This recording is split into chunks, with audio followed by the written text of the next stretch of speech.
So today I'm talking about, do video games cause violent crimes? And with the recent surge of violent crimes in our society, a lot of people have been trying to find out what is causing this recent surge of violent crimes.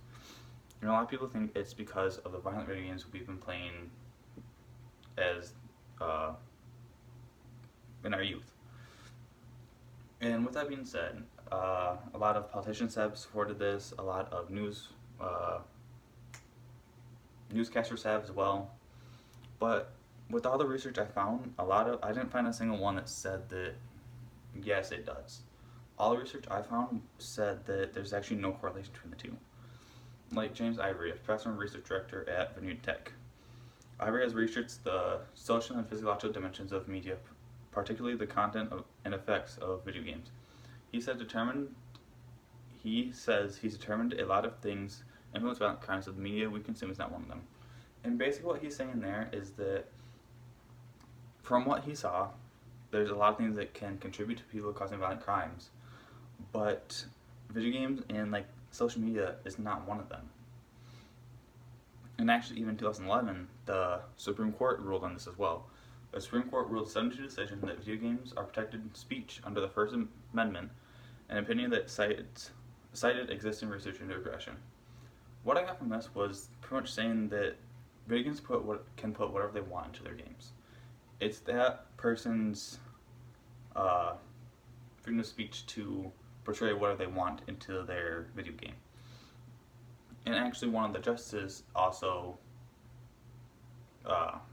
said that physiological studies purporting to show a connection between exposure to violent video games and harmful effects on children does not prove that such exposure causes mind to act aggressively.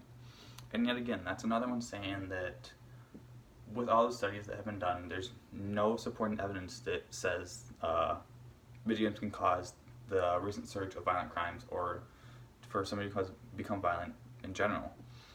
And there's yet again another one saying that Chris Ferguson, a psychology professor at Sinton University, said the evidence was clear that violent video games are not a risk factor for serious acts of aggression.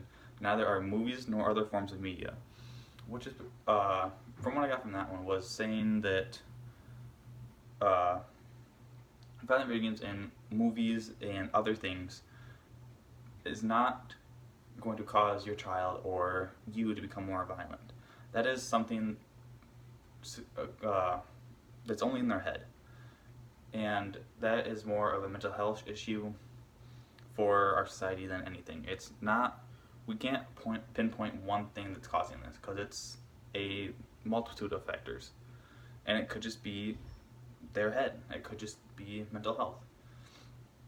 So with that being said, I believe that we need to stop pointing fingers at video games and actually look more into this. And because for the past 10 years, people have been saying video games have been as what causes this. Yet there's not a single study that I found that supports that. They're all saying that there's actually no correlation between the two. And that's what I found about, do video games cause violence?